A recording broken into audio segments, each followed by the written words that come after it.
Au bord de l'eau, chapitre 2, page 71. Que puis-je entreprendre contre lui? Que faire? Que ne pas faire? Rentré chez lui, complètement déprimé, il raconta l'histoire à sa mère, et tous deux se mirent à pleurer dans les bras l'un de l'autre. « Mon fils, fit-elle, comme on dit, entre 36 solutions, la meilleure est la fuite. » Note. Dicton fameux est toujours cité actuellement. Fin de note. Mon fils, fit-elle, comme on dit, entre 36 solutions, la meilleure est la fuite. Le seul ennui est que nous n'ayons pas où aller. Mère, vous avez raison. Mère, vous avez raison. De mon côté, j'y ai réfléchi et je suis arrivé à la même conclusion. Écoutez, dans la préfecture de Yan'an, SE, le grand maréchalier Zong l'Ancien, est chargé de la défense des marches. Il a sous ses ordres des officiers dont beaucoup sont déjà venus à la capitale, où il aimait me voir faire des démonstrations de maniement d'armes. Pourquoi n'irions-nous pas chercher refuge auprès d'eux? Là-bas, je pourrais trouver un emploi suffisant pour vivre en sécurité. Après cet entretien, leur décision fut prise. La mère ajouta: « Mon fils, si nous voulons fuir subtilement, méfions-nous des 2 gardes qui sont devant la porte. Ils t'ont été envoyés par l'état-major pour te servir d'ordonnance. Mais s'ils ont vent de notre intention, à coup sûr nous serons pris au piège. » « Rassurez-vous, mère, ce n'est rien, dit Wang Jing. Je sais le moyen de nous en débarrasser. » Ce soir-là, avant le crépuscule, Wang Jing commença par appeler le premier garde, un certain Zhang. Quand il fut entré, il lui ordonna: « Dès que tu auras soupé, prépare-toi, car je veux t'envoyer quelque part pour certaines affaires. »« Où devrais-je aller, instructeur ? » Il y a quelques jours, quand j'étais très malade, j'ai fait vœu d'offrir de l'encens au temple du mont sacré de l'Est, au-delà de la porte des jujubés acides. J'ai l'intention d'aller demain à l'aube y faire brûler des bâtonnets d'encens. Aussi voudrais-je que tu ailles dès ce soir trouver le bon gardien et que tu lui demandes d'ouvrir les portes un peu plus tôt demain. Quand j'aurai fait brûler mes bâtons d'encens, je veux en effet aller faire les 3 offrandes au roi Liu et Li. Le plus simple est que tu dormes au temple en m'attendant. Le garde Zhang opina, commença par souper, puis souhaita le bonsoir et partit pour le temple. Cette nuit-là, mère et fils firent leurs bagages et emballèrent leurs affaires, emportant le fin et le souple, argent, bijoux et tissus de prix, dont ils firent un baluchon portable au bras. Ils remplirent également de provisions 2 sacs de sel à fixer sur le dos du cheval. Quand vint la 5e veille, avant même les premières lueurs de l'aube, Wang Jing fit lever l'autre garde, un certain Li, et lui donna ses ordres. Note. La 5e veille. De 3 à 5 heures du matin. Fin de note. Quand vint la 5e veille, avant même les premières lueurs de l'aube, Wang Jing fit lever l'autre garde, un certain Li, et lui donna ses ordres. Prends ces talces d'argent, et va au temple du mont sacré de l'Est où, avec Zhang, tu achèteras ce qu'il faut pour les 3 offrandes de viande et les feras cuire en m'attendant.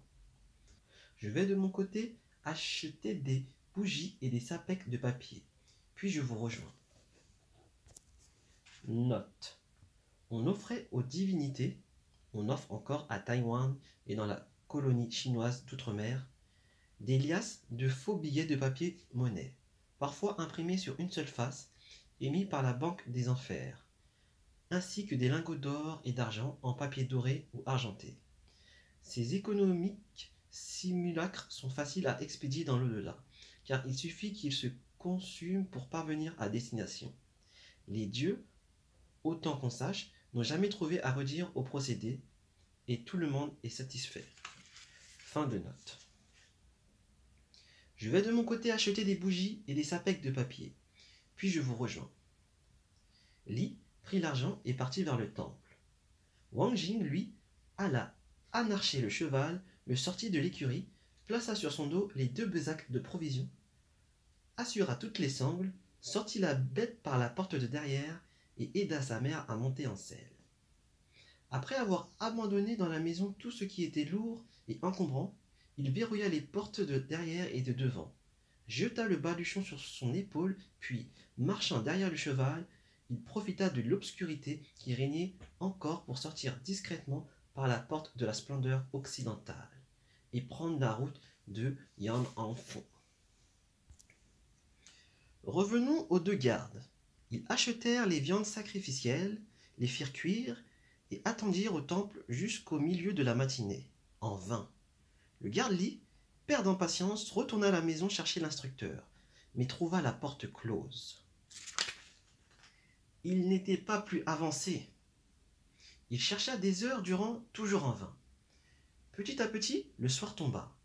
L'autre garde, au temple, fut pris de soupçons et revint lui aussi d'une traite à la maison.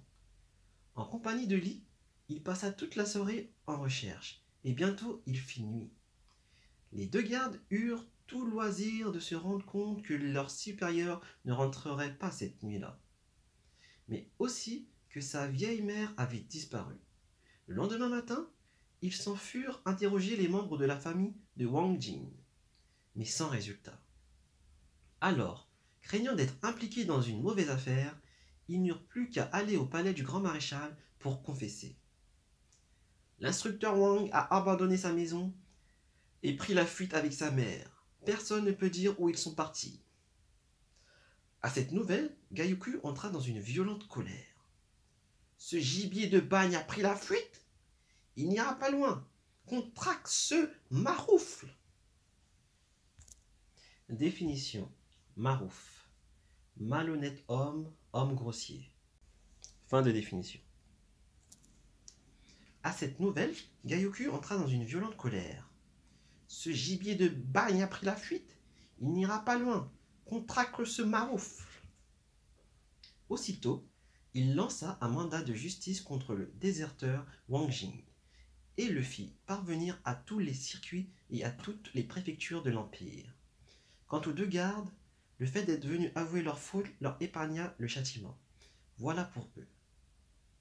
Pendant ce temps, l'instructeur Wang et sa mère, partis de la capitale orientale, furent obligés, comme on dit, de manger quand ils avaient faim, boire quand ils avaient soif, faire halte à la nuit et repartir à l'aube. Ils furent sur les routes pendant plus d'1 mois. Un soir, au crépuscule, Wang Jing, qui, son baluchon sur l'épaule, cheminait derrière le cheval, dit à sa mère : « Le ciel a eu pitié de nous. Il a permis que nous nous échappions au rais des périls infinis et au filet des dangers terribles qui se resserraient sur nous. Désormais, nous ne sommes plus loin de Yan'anfo, et le maréchal Gaillot peut bien envoyer ses sbires à nos trousses. Nous sommes maintenant hors d'atteinte. » Le fils et la mère, dans leur joie, ne se rendirent pas compte qu'il manquait l'auberge où il aurait pu s'arrêter pour la nuit. Ayant marché toute la soirée sans trouver le moindre village, ils finirent par ne plus savoir où porter leurs pas.